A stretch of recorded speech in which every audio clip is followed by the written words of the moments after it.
പൊതുസ്ഥലങ്ങളിൽ മാലിന്യം വലിച്ചെറിയുന്നവരെ കുറിച്ച് വിവരം നൽകിയാൽ വലിച്ചെറിയുന്നവരിൽ നിന്ന് ഈടാക്കുന്ന പിഴത്തുകയുടെ 25% പരമാവധി 2500 രൂപയോ പ്രതിഫലം നൽകും.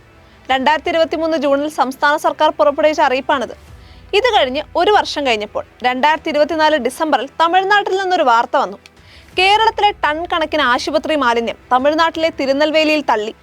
ഈ വാർത്ത വരുമ്പോൾ കേരളത്തിലെ സർക്കാർ വകുപ്പുകൾ വലിച്ചെറിയൽ വിരുദ്ധ ക്യാമ്പയിനുമായി സോഷ്യൽ മീഡിയയിൽ തള്ളൽ നടത്തുന്നതിന്റെ തിരക്കിലായിരുന്നു. ഇനിയാണ് യഥാർത്ഥ ടെസ്റ്റ്.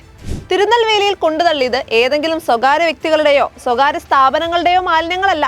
അത് കെ ബ്രാൻഡ് മാലിന്യമായിരുന്നു. അതായത് മെഡിക്കൽ കോളേജുകളടക്കം കേരളത്തിലെ സർക്കാർ ആശുപത്രികൾ പുറന്തള്ളിയ അപായകരമായ വസ്തുക്കളടങ്ങിയ മാലിന്യമാണ് തിരുനെൽവേലിയിലെ സാധാരണക്കാരുടെ ഗ്രാമങ്ങളിലും നഗരപ്രാന്തങ്ങളിലുമായി തള്ളിയത്. മാലിന്യം തള്ളരുതെന്ന് പറഞ്ഞ നാട്ടുകാരോട് 4 നേരം തുള്ളുന്നവരുടെ തള്ളൽ. കേരള മാതൃകയുടെ തുണി ഉരിഞ്ഞുപോയ സംഭവമായിരുന്നു ഇത്. ദേശീയ ഹരിത ട്രിബ്യൂണൽ വിഷയത്തിൽ ഇടപെട്ട് 3 ദിവസത്തിനകം മാലിന്യം നീക്കണമെന്ന് നിർദ്ദേശിച്ചു.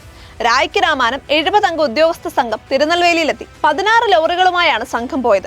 അവയിൽ കയറ്റിയിട്ടും പിന്നെയും മിച്ചം കിടന്ന മാലിന്യം തമിഴ്നാട് വിട്ടുകൊടുത്ത 7 ലോറികളിൽ കൂടി കയറ്റിയിട്ട് തലയിൽ പടുതേമിട്ട് മാലിന്യ ലോറി ഘോഷയാത്ര കേരളത്തിലേക്ക്.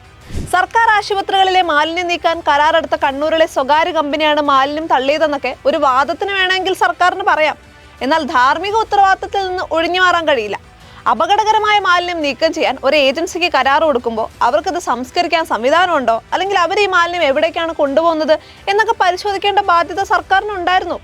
മാലിന്യ സംസ്കരണം വീട്ടിൽ തുടങ്ങണമെന്ന് നാട്ടുകാരെ ഉപദേശിക്കുന്നതിന് മുമ്പ് സ്വന്തം വീട്ടിലെ കാര്യം ഉറപ്പാക്കിയില്ലെങ്കിൽ ഇങ്ങനെയൊക്കെ സംഭവിക്കും. അത് സർക്കാരാണെങ്കിലും. തിരുനെൽവേലിയിൽ നിന്ന് തലയിലേറ്റിയ മാലിന്യത്തിന്റെ നാറ്റം എങ്ങനെയെങ്കിലും കഴുകിക്കളയാനുള്ള കൊണ്ടുപിടിച്ച ശ്രമത്തിലാണ് ഇപ്പോൾ സർക്കാർ. സംസ്ഥാനത്തെ സർക്കാർ മെഡിക്കൽ കോളേജുകളുടെ മാലിന്യ സംസ്കരണം കാര്യക്ഷമമാക്കാൻ 15.55 കോടിയുടെ പദ്ധതിയാണ് ഇപ്പോൾ സർക്കാർ വിഭാവനം ചെയ്തിരിക്കുന്നത്. മാലിന്യ നീക്കം നിരീക്ഷിക്കാൻ GPS ബാർകോഡ് സംവിധാനങ്ങൾ ഏർപ്പെടുത്താനാണ് പദ്ധതി. മാലിന്യത്തിനെതിരെ സന്ധിയില്ലാ സമരം നടത്തുന്ന ഒരു സർക്കാർ സ്വന്തം സ്ഥാപനങ്ങളുടെ മാലിന്യ നീക്കത്തിലും സംസ്കരണത്തിലും പ്രൊഫഷണലിസം കൊണ്ടുവരാൻ ഇത്രയും വൈകിയത് അമ്പരപ്പിക്കുന്നതാണ്. ആശുപത്രികളിലെ ബയോമാലിന്യം സംസ്കരിക്കാൻ ഇന്ത്യൻ മെഡിക്കൽ അസോസിയേഷൻ 2004 ജനുവരിയിൽ പാലക്കാട് മലമ്പുഴയിൽ 25 ഏക്കറിൽ സ്ഥാപിച്ച സംവിധാനമാണ് ഇമേജ്. IMA തന്നെയാണ് പ്ലാന്റ് നിർമ്മാണത്തിന്റെ ചെലവ് മുഴുവൻ വഹിച്ചത്. ദിവസേന 55.8 ടൺ മാലിന്യം സംസ്കരിക്കാനുള്ള ശേഷിയാണ് ഈ പ്ലാന്റിനുള്ളത്. ദിവസേന 45 ടൺ മാലിന്യമാണ് ഇവിടേക്ക് എത്തിക്കൊണ്ടിരിക്കുന്നത്. ആശുപത്രികളിൽ നിന്ന് നിശ്ചിത ഫീസ് ഈടാക്കിയാണ് ഇവർ മാലിന്യങ്ങൾ ഏറ്റെടുത്തുകൊണ്ടിരിക്കുന്നത്. എന്നാൽ കോവിഡിന്റെ വരവോടെ മാലിന്യവരവും കൂടി. ഇതോടെ കൂടുതൽ മാലിന്യം ഇവിടെ സൂക്ഷിക്കേണ്ടി വന്നു. ഫലമോ 2022 ഇവിടെ മാലിന്യക്കൂനയ്ക്ക് തീ പിടിക്കാനിടയായി.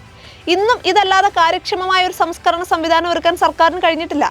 ജില്ലാ അടിസ്ഥാനത്തിലോ മേഖലാ അടിസ്ഥാനത്തിലോ സ്ഥലം ലഭ്യമാക്കിയാൽ പ്ലാന്റ് നിർമ്മിക്കാൻ തയ്യാറാണെന്ന് IMA അറിയിച്ചിട്ടുള്ളതാണ്. പക്ഷേ ഇതിൽ സർക്കാർ മാത്രമാണോ പ്രതിയെന്ന് ചോദിച്ചാൽ അല്ല. ജനങ്ങളുടെ മനോഭാവവും പ്രശ്നമാണ്. പലയിടത്തും പ്ലാന്റ് തുടങ്ങാൻ നാട്ടുകാർ സമ്മതിക്കുന്നില്ല. അതിൻ്റെയും പ്രതി സർക്കാർ തന്നെയാണ് എന്നതാണ് മറ്റൊരു വിചിത്രമായ കാര്യം. മാലിന്യ പ്ലാന്റ് പലയിടത്തും തുടങ്ങിയത് കാര്യക്ഷമമായി നടത്തിക്കൊണ്ടു പോകാതെ നാട്ടുകാരെ ദുരിതത്തിലാക്കിയ അനുഭവങ്ങൾ പലതുണ്ട്. അതുകൊണ്ടാണ് നാട്ടുകാർ എതിർക്കുന്നത്. എന്തായാലും ഇമേജ് ഈ രംഗത്തൊരു മാതൃകയാണ്. ശാസ്ത്രീയമായിട്ടാണ് ഇതിന്റെ പ്രവർത്തനം. നാട്ടുകാർക്ക് ദുരിതമുണ്ടാക്കാതെ പ്രവർത്തിപ്പിക്കാൻ കഴിയുമെന്ന് ബോധ്യപ്പെടുത്താൻ ഒരു ഉദാഹരണം കൂടിയാണിത്. ഇത് മാതൃകയാക്കി ഈ രംഗത്ത് സർക്കാർ ഇടപെടലുകൾ ഉണ്ടാവണം. മാലിന്യ സംസ്കരണം വീട്ടിൽ തന്നെ തുടങ്ങാം.